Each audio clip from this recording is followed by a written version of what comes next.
Hello student, मैं राहुल शर्मा आप सभी का विवेकानंद स्कूल की ऑनलाइन क्लास में स्वागत करता हूँ। हम यहाँ से अपना 10th चैप्टर पढ़ रहे थे इलेक्ट्रिक करंट, और बहुत से बच्चों की प्रॉब्लम आ रही है विद्युत धारा का चुंबकीय प्रेरण क्या होता है, ये विद्युत चुंबकीय प्रेरण क्या होता है। आप सभी को मैंने वोल्टेज का प्रयोग पढ़ाया था और वोल्टेज के प्रयोग में मैंने बताया था कि जब किसी चालक तार में विद्युत धारा प्रवाहित की जाती है तो उस चालक तार के चारों तरफ एक क्षेत्र व्युत्पन्न हो जाता है जिसे अपन चुंबकीय क्षेत्र कहते हैं। और उस चुंबकीय क्षेत्र मतलब तार के कहाँ हुआ था, चारों तरफ से हुआ था। ठीक है, जो तार था उस तार के चारों तरफ चुंबकीय क्षेत्र उत्पन्न हो गया था। अब यहां से अपन बात करते थे कि यहाँ एक N और यहाँ एक S, ये तो अपना जो है चुंबक हो गया और ये वाली जो है अपनी कुंडली हो गई। तो अब बहुत से बच्चों को ये भी प्रॉब्लम आ रही है, कुंडली का मतलब क्या होता है।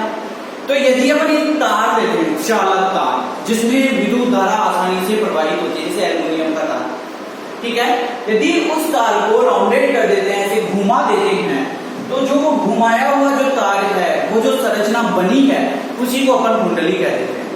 ठीक है, तो ये क्या हो गया कि जब क्या होता है चुंबकीय प्रेरण, अब इस चुंबक को बार बार में इधर आसपास, इसके आसपास ऐसे ले जाते हैं तो चुंबकीय फ्लक्स उत्पन्न होता है। चुंबकीय फ्लक्स एक ऐसी संख्या होती है जो चुंबकीय क्षेत्र रेखाओं को काउंट करता है।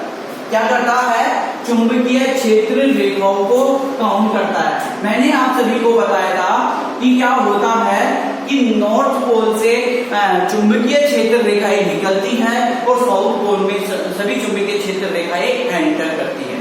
तो जब क्या किया जाता है, जब इस चुंबक को इसके पास लाया जाता है, फिर दूर, पास, दूर, मतलब ये क्रिया बार बार की जाती है, तो चुंबकीय फ्लक्स होता है। मतलब ये जो कुंडली होती है इनकी चुंबकीय क्षेत्र रेखाओं को काउंट कर लेती है और उससे विद्युत धारा उत्पन्न होती है। तो विद्युत धारा उत्पन्न होती है, कहने का तात्पर्य है कि इन दोनों में ही विद्युत धारा बहने लगती है, करंट आने लगता है दोनों में ही। तो ये प्रभाव क्या कहलाता है, चुंबकीय प्रेरण कहलाता है। मैंने इस चुंबकीय प्रेरण को समझाना इसलिए इंपॉर्टेंट समझा है कि अब अपन इससे आगे विद्युत धारा जनित्र पढ़ेंगे, तो विद्युत धारा जनित्र में अपन डिस्कस करेंगे आगे के टॉपिक के बारे में, इसके बारे में। इसके बिना विद्युत धारा जनित्र समझ में नहीं आएगा। तो अब इतना याद रखना है, जब चुंबक को बार बार में कुंडली के पास में लाया जाता है तो इसके प्रभाव से इसमें भी धारा बहने लगती है, मतलब दोनों में धारा बहने लगती है।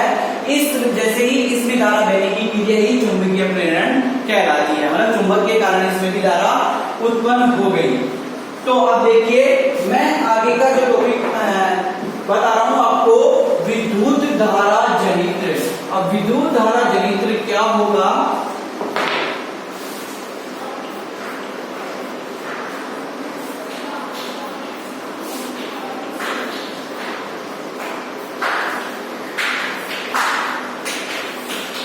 देखिए, विद्युत धारा जनित्र का मतलब होता है यांत्रिक ऊर्जा को विद्युत ऊर्जा में बदलने का जो यंत्र होता है उसे अपन विद्युत धारा जनित्र कहते हैं, जनरेटर कहते हैं। जैसे आप सभी को पता है, यांत्रिक ऊर्जा मतलब परिश्रम की बात कर रहे हैं, विद्युत धारा मतलब ये वाली। जैसे अपन क्या करते हैं, शादी समारोह है अपने, तो यहाँ जो है ये अपनी लाइट यूज नहीं लेकर अपन क्या करते हैं, बड़े बड़े एलईडी वगैरह ये चलाते हैं, तो उसके लिए अपन को जनरेटर की आवश्यकता होती है। जनरेटर घूमता है, तो वो घूम रहा है, उस क्रिया को अपन यांत्रिक ऊर्जा कहेंगे। और वो किसमें कन्वर्ट हो रही है, विद्युत ऊर्जा में। मतलब जो बल्ब वगैरह जो जुड़ रहे हैं वो किससे जुड़ेंगे, विद्युत ऊर्जा से। तो ये ऐसी युक्ति होती है जो यांत्रिक ऊर्जा को विद्युत ऊर्जा में कन्वर्ट करती है। अब ये जो ऊर्जा वाला कार्य, ऊर्जा शक्ति वाला जो चैप्टर है उसमें अपन और भी डिटेल से पढ़ेंगे कि यांत्रिक ऊर्जा क्या होती है और विद्युत ऊर्जा क्या होती है। तो मैं विद्युत धारा जनित्र की परिभाषा दूंगा, ऐसी युक्ति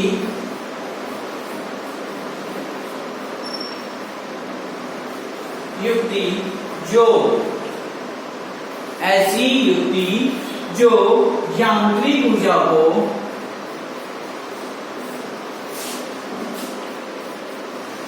ऊर्जा को विद्युत ऊर्जा में परिवर्तित करती है। विद्युत ऊर्जा में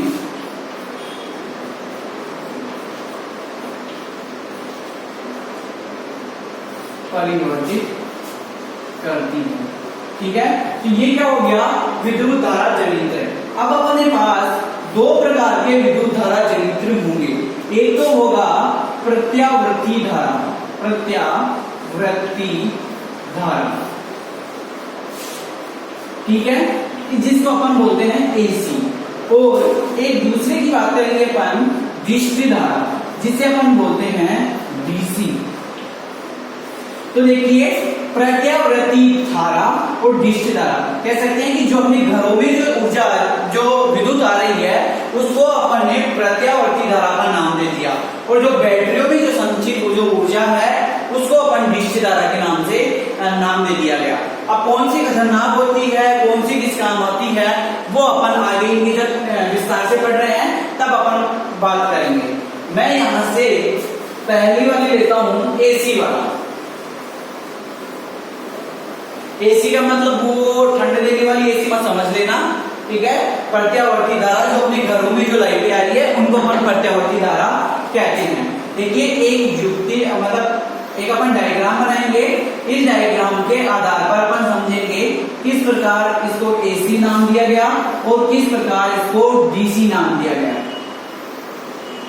मैं आप सभी को एक बात बता देता हूं कि जो भी अपने पास जो भी डायग्राम आ रहा है, उस डायग्राम को रफ कॉपी में कम से कम आप 5 बार बनाते रहिए साथ के साथ। अब देखिए, सभी बच्चों को घर पे जाके तो देख नहीं सकते, लेकिन आप सभी को यदि मन से मेहनत करनी है तो क्या करना है, आपको डायग्राम तो बनाने ही पड़ेंगे।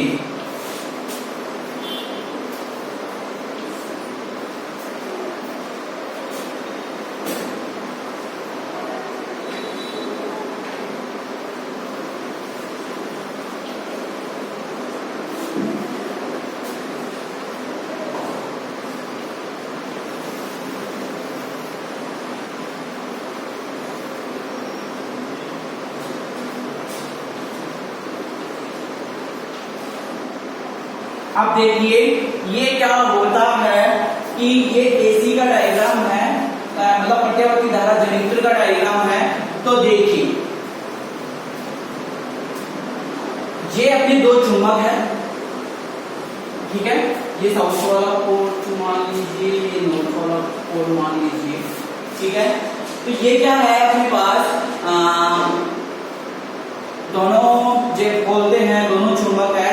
तो जब भी आपको यदि प्रत्यावर्ती धारा के बारे में पूछा जाए तो आपके पास आवश्यक उपकरण काफी है। पहला जो टॉपिक लगाओगे आप क्या लगाओगे, आवश्यक उपकरण, ठीक है।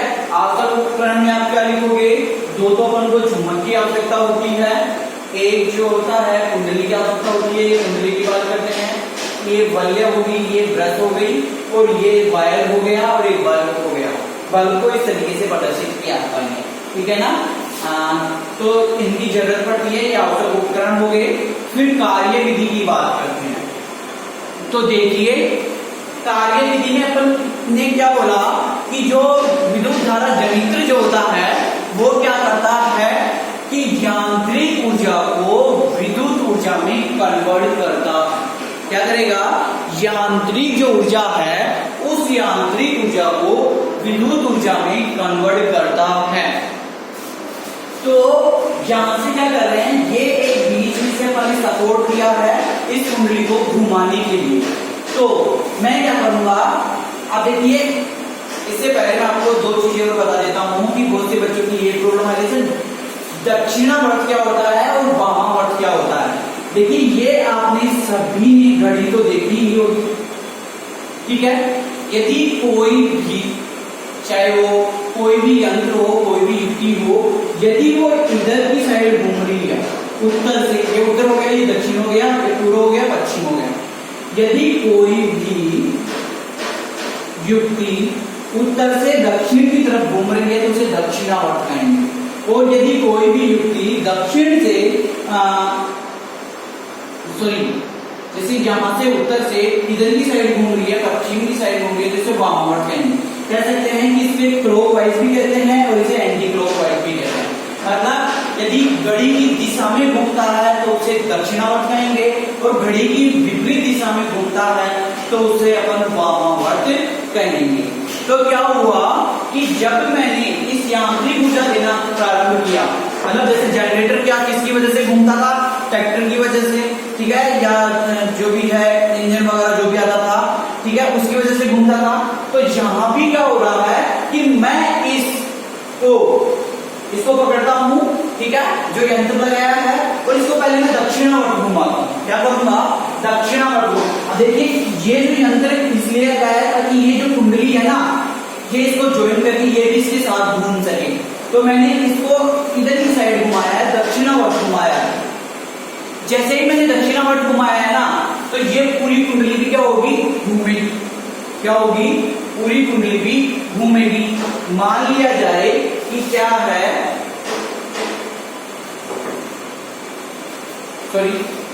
ये जो है ये दो चुंबक है और इन दो चुंबकों के बीच में ये पहले कुंडली ऐसे रखी हुई थी, ठीक है।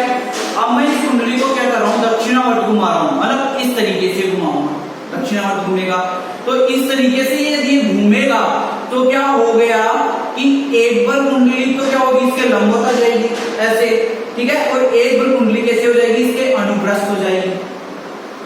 कहने का तात्पर्य ये है कि जब दो चुंबक इनके पास है, मैं इस कुंडली को घुमा रहा हूं, अब ये इस तरीके से है, जब घुमाऊंगा तो एक बार तो ये लंबवत हो जाएगी। इन दोनों चुंबकों की बात करें, दोनों चुंबकों के क्या हो जाएगी, लंबवत हो जाएगी, और एक बार क्या हो जाएगी, अनुप्रस्थ हो जाएगी।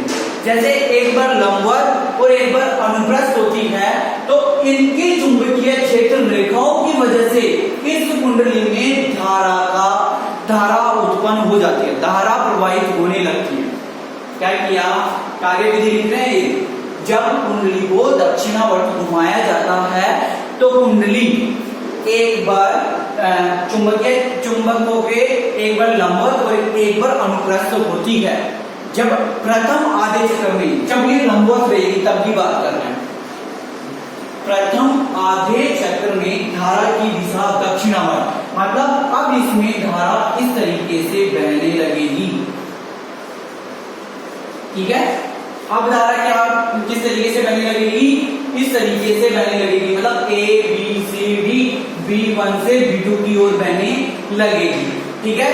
तो आधे चक्र में ये लंबवत होगा, तब इसमें धारा की दिशा कैसी रहेगी, दक्षिणावर्त। जब दक्षिणावर्त घुमाएंगे तो दक्षिणावर्त ही रहेगी। फिर इसको क्या करेंगे, अपन वामावर्त घुमाएंगे तो प्रथम आधे चक्र में क्या हो जाएगा, धारा की दिशा परिवर्तित हो जाती है। अब क्या होगी, धारा की दिशा B2 से B1 की ओर हो जाएगी, और जो ये धारा इस तरीके से आ रही थी अब वो क्या हो जाएगी, इस तरीके से आ जाएगी। तो मतलब प्रथम आधे चक्र में धारा की दिशा का मान परिवर्तित होता रहता है। हर आधे चक्र के अंदर धारा का मान परिवर्तित होने लगता है, इसलिए इसे प्रत्यावर्ती धारा के नाम से जाना जाता है। क्या होगा, इसीलिए इसे प्रत्यावर्ती धारा के नाम से जाना जाता है। ऐसा ही उसमें होता है, लेकिन जो ये बल्ले होंगे, ब्रश होंगे, ये आपस में लगे होते हैं डिस्च धारा में। और डिस्च धारा में क्या नहीं हो पाता कि जो प्रथम जो आधा चक्र होगा उस आधा चक्र में धारा का मान परिवर्तित नहीं हो सकता, मतलब जो जैसे चल रहा था वैसे ही चलेगा, मतलब धारा का मान कभी भी चेंज नहीं होगा। यदि कभी भी चेंज नहीं होगा तो इस तरह की धारा को अपन डिस्च धारा के नाम से जानते हैं। तो ये क्या हो गया, आपका चैप्टर फिनिश हो गया। अब देखिए मैं आपको बात बताता हूं कि ये तो आपको समझ में आ गया होगा। मैं वापस समझा रहा हूं एक बार कि देखिए दो चुंबक है, दो चुंबक के बीच में आर्मेचर रखा है, ठीक है, मतलब कुंडली रखी है, और इसमें दो बल्ले लगे हुए हैं। दो बल्ले के ब्रश जो है B1 और B2 लगे हुए हैं। ये बल्ब लगा हुआ है। जब क्या करते हैं, इस आर्मेचर को घुमाया जाता है तो कुंडली इन दोनों के एक बार लंबवत होती है और एक बार अनुप्रस्थ होती है। क्या होती है? एक बार लंबवत होती है और एक बार अनुप्रस्थ होती है। जब आधा चक्र हो जाता है, मतलब जब लंबवत हो जाती है तो धारा की दिशा दक्षिणावर्त होती है, मतलब इधर जाके इधर से इधर, इधर से इधर, इधर ऐसे जाती है और ये बल्ब जलने लग जाता है। और जब दूसरा आधा चक्र होता है तब धारा की दिशा परिवर्तित हो जाती है। जब धारा की दिशा इधर B2 से इधर B1 इधर ऐसे जाती है, ठीक है, तो धारा की दिशा बदल जाती है।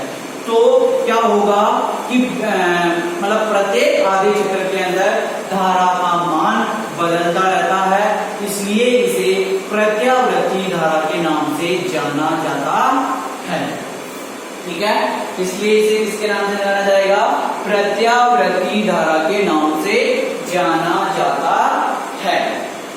तो ये आपका हो गया प्रत्यावर्ती धारा।